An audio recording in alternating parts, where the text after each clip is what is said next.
সুপ্রিয় দর্শক, আসসালামু আলাইকুম। সবাইকে স্বাগত জানাচ্ছি আজকের গুরুত্বপূর্ণ সংবাদে। প্রথমেই জানিয়ে দিচ্ছি সংবাদ শিরোনাম, পরে বিস্তারিত।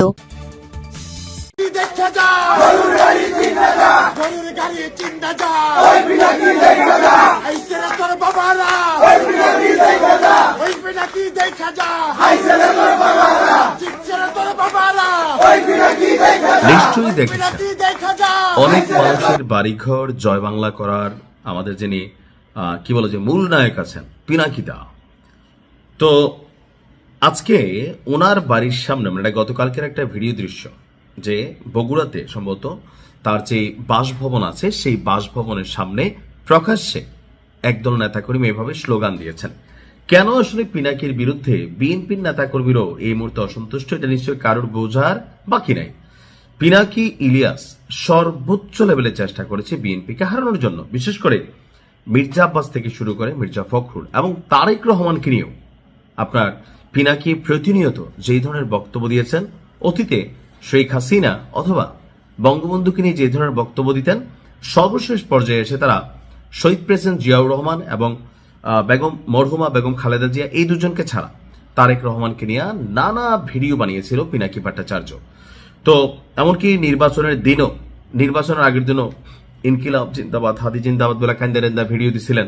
তো স্বাভাবিকভাবে ধরেন যারা এই বিষয়গুলো নিয়ে ঝামেলায় পড়ছে বা ভোটের মধ্যে টেনশনে ছিল, তাদের মধ্যে এখন একটা জোয়ার উচ্ছ্বাস আসছে। ধানমন্ডি 32-এ বুলডোজার পাঠিয়েছিলেন পিনাকি ভট্টাচার্য, মানে বারবার সেনাবাহিনী সহজন মানে উচ্ছ্বসিত জনতা সমান করে ফেলে। তো পিনাকি কি ভাবছিল যে তার বাড়ির সামনেই 32-এর চিত্রের কাছাকাছি লেভেলের হবে?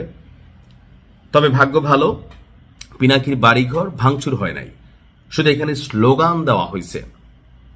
তবে কিছুটা কপাল খারাপ হচ্ছে এই জায়গায় পিনাকি এবং ইলিয়াসের, যে আওয়ামী লীগ সরকারের সময় তারা সরকারকে নিয়ে নানান মন্তব্য করেছে, পজিটিভ ছিল, নেগেটিভ ছিল।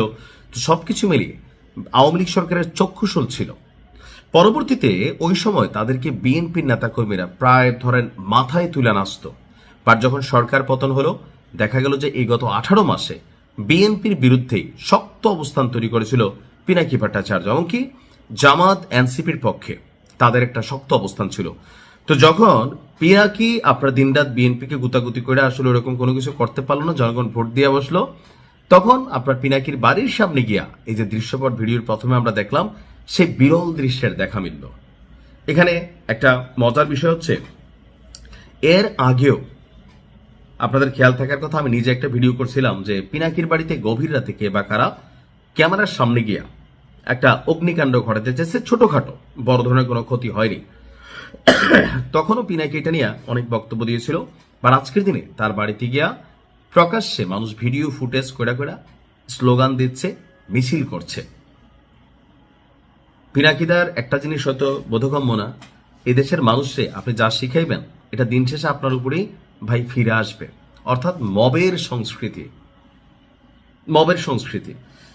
এতদিন আপনি বিএনপিকে নিয়ে কথা বলছেন, ক্ষমতায় ছিল না। এখন যদি বিএনপিকে নিয়ে বা তারেক রহমানকে নিয়ে দেখেন, অন্যায় করলে আমরাও কথা বলি, সবাই বলি। তবে যেভাবে কাউন্টার করা হয়েছে বা আই হ্যাভ এ প্ল্যানের মধ্যে যেভাবে ন্যারেটিভ তৈরি করা হয়েছে নেগেটিভলি, যে তারেক রহমানের এই প্ল্যান হচ্ছে দেশ বিক্রির প্ল্যান, ভারতের সাথে আঘাত করছে, এই করছে সেই করছে, যেখানে খোদ পিনাকিদা নিজেই ভারতের পাসপোর্ট নিয়ে তিনি মানে দেশ ছাড়ছেন। তো এরকম অনেক কিছুর মধ্যে তিনি যে ন্যারেটিভ তৈরি করার চেষ্টা করছেন সেটা কাজে দেয় নাই। আর আজকে উল্টা ওনার বাড়ির সামনেই আমরা ধানমন্ডি 32-এর চিহ্ন মানে চিত্র না, ওইটা 100 হলে এটা ছিল 10। তবে ভবিষ্যতে এমন ঘটনা হয়তো বা আরো ঘটতে পারে। দেখা যাক কি হয়, সময় বলে দিবে। ভালো থাকুন।